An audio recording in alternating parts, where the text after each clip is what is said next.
എടാ നമ്മുടെ കനിയില്ലേ? ഏത് കനി? എടാ നമ്മുടെ ക്ലാസ്മേറ്റ് കനി, അവള് സൂസൈഡ് ചെയ്തു.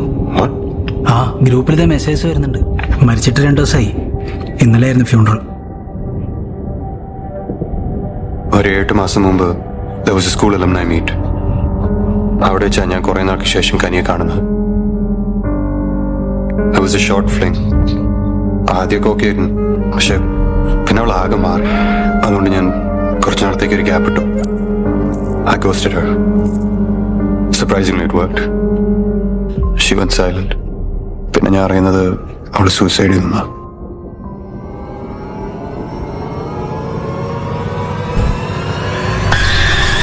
സാറേ,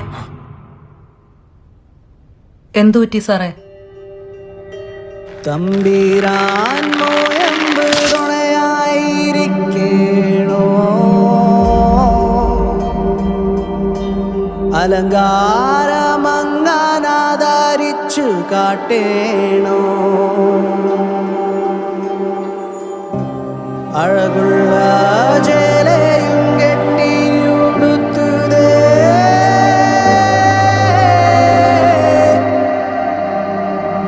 I can feel her presence. അവൾ നടക്കുന്ന സൗണ്ട് എനിക്ക് കേൾക്കാം. അവളുടെ ആത്മാവിന് ശാന്തി കിട്ടണം. ആഴത്തിലുള്ള വെറുപ്പോ ആഗ്രഹമോ ബാക്കി വെച്ച ഒരാൾ മരിച്ചു കഴിഞ്ഞാൽ അവരുടെ ആത്മാവ് പൂർണ്ണമായിട്ട് ഈ ഭൂമി വിട്ട് പോകാറില്ല. എന്തിനാണ് എന്നെ ഉപദ്രവിക്കുന്നത്? Doesn't make sense. പക്ഷെ നിങ്ങൾ പറഞ്ഞതുപോലെ അത് കനി അല്ലെങ്കിൽ അവളുടെ വസ്തുക്കൾ മറ്റാർക്കോ കൂടി അവകാശമുണ്ട്. എല്ലാത്തിനും സാക്ഷിയായി അയാൾ എന്നാ മുറിയിലുണ്ടായിരുന്നിരിക്കണം. ഹൂസി, അയാൾ ആരാണ്? അയാളും കനിയും തമ്മിൽ എന്താണ് ബന്ധം? എന്തിനയാൾ നിങ്ങളെ ഉപദ്രവിക്കുന്നു?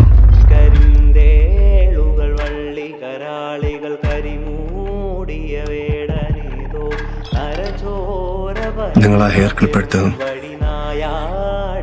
അയാൾ കണ്ടിട്ടുണ്ടാവണം. ഇതൊക്കെ അറിയണമെങ്കിൽ ഇത് തുടങ്ങി വെച്ച സ്ഥലത്തിന് നമ്മൾ എത്തണം. കനിയുടെ വീട്.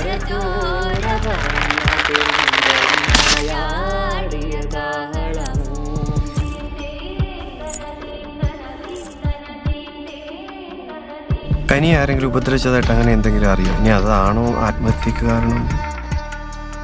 പിന്നെ നിങ്ങളിങ്ങനെ ചോദിക്കുമ്പോൾ എനിക്കൊരു കാര്യം ഓർമ്മ വരുന്നതെന്ന് വെച്ചാൽ, കുറച്ച് മാസം മുമ്പാണ് ഒരു ദിവസം ക്ലാസ് കഴിഞ്ഞ് ഞാനും കനിയും ബസ്സിനകത്ത് നിൽക്കുമ്പോൾ, അപ്പം അതിൻ്റെ മുകളിൽ ഒരു ഫോട്ടോ സ്റ്റേറ്റ് കടയുണ്ടായിരുന്നു. അവിടെ നിന്നൊരാൾ ഞങ്ങളെ തന്നെ ഇങ്ങനെ നോക്കുന്നുണ്ടായിരുന്നു. പിന്നെ സ്ഥിരം ഞങ്ങളവിടെ പോകുമ്പം അയാൾ അവിടെ ഉണ്ടാവും. അന്ന് അതത്ര കാര്യമാക്കിയില്ല. പിന്നെന്താ സംഭവിച്ചത്? നിനക്കൊക്കെ എന്നാത്തിന് കഴപ്പാടാ? ഡയറി മേല കൊച്ചിനെ ടോർച്ചടിക്കോ, വീട്ടുകാർ തെരുവ് പറയോ, കണ്ണെതിര് വല്ലോ കാണിക്കോ ചെയ്താ ഓക്സ്ഫോർഡ് ചെയ്യാൻ അത് സാറേ വിഷയമാക്കരുത്. അവന്റെ അച്ഛനെ തൂങ്ങിയതാ. അതിൽ പിന്നെ അവൻ കുറച്ച് പുറകോട്ടാ. എന്നാ പിന്നെ നിങ്ങൾ അവനെ കൊണ്ടുപോയി ചികിത്സിക്കുന്നേ. കുറച്ചു കാലം മുമ്പ് ഈ ഷോപ്പിലെ ഒരു പയ്യൻ ജോലിക്കുണ്ടായിരുന്നു. കുറച്ച് മെലിഞ്ഞിട്ട് ചുരുണ്ട മുടിയൊക്കെ ഉള്ള ഫിലിപ്പ്. ഈ ഫിലിപ്പിനെ കിട്ടാൻ എന്താ വഴി? പുള്ളിയുടെ അഡ്രസ്സോ ഫോൺ നമ്പറോ അങ്ങനെ എന്തെങ്കിലും ഉണ്ടോ? ഫോട്ടോ കഴിഞ്ഞ കൊറോണം കണ്ടോ പാടി ഒരു ഫോട്ടോ എൻ്റെ ഫോണിൽ കാണുമായിരുന്നു. മോനായിരുന്നു. എന്താ മോനെ? നിങ്ങളുടെ മോൻ മനു സൗദിയിലല്ലേ? ആളുടെ നമ്പർ ഒന്ന് തരുമോ?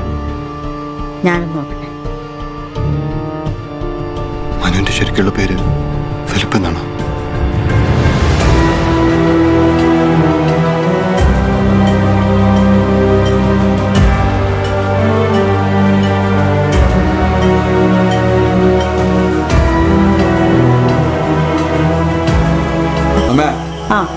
ഷൈനിയുടെ കമ്പ്യൂട്ടർ ശരിയാക്കിയിട്ടുണ്ട്. കാലത്ത് എടുത്തോളാൻ പറ. ഇങ്ങനെ എല്ലാത്തിൻ്റെ സൂക്കടാണ്. ഓരോ സമയത്ത് ഓരോ മാതിരി. അവന് കുഴപ്പമൊന്നുമില്ല. ശാന്തയിച്ച് വെറുതെ ആദ്യം കയറ്റാതെ. ആദ്യ ശ്വാസം മുട്ടലുണ്ടായപ്പോൾ അവൻ പറഞ്ഞത് എനിക്ക് ഇപ്പോഴും ഓർമ്മയുണ്ട്. പ്രാണം കിട്ടാതെ പിടയുമ്പോൾ കനിയുടെ മുഖം മനസ്സിൽ നിന്ന് മായുന്ന പോലെ തോന്നിയെന്ന്. നിനക്ക് കാണണ്ടേ?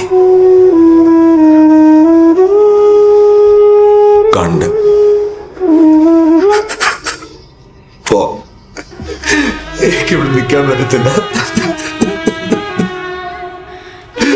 പോ. അവളുടെ എല്ലാം അവന്റെയാ. അവൻ പണ്ടേ അങ്ങനെയാ. എന്തെങ്കിലും കണ്ടിഷ്ടപ്പെട്ട പിന്നെ അതിന്റെ പുറകെയായിരിക്കും. പ്രത്യേകിച്ച് കനിയുടെ കാര്യത്തിൽ.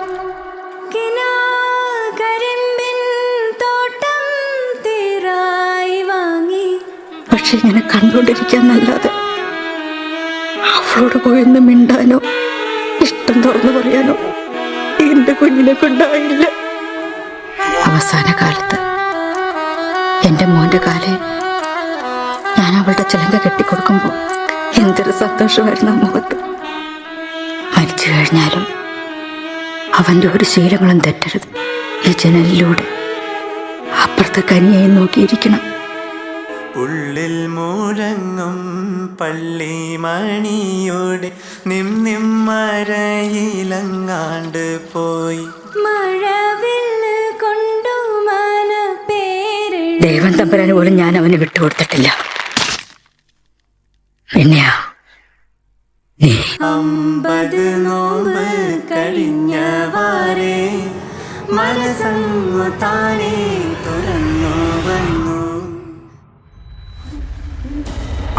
കണ്ണുനീരും ഭയം മൂർന്ന ദിവസം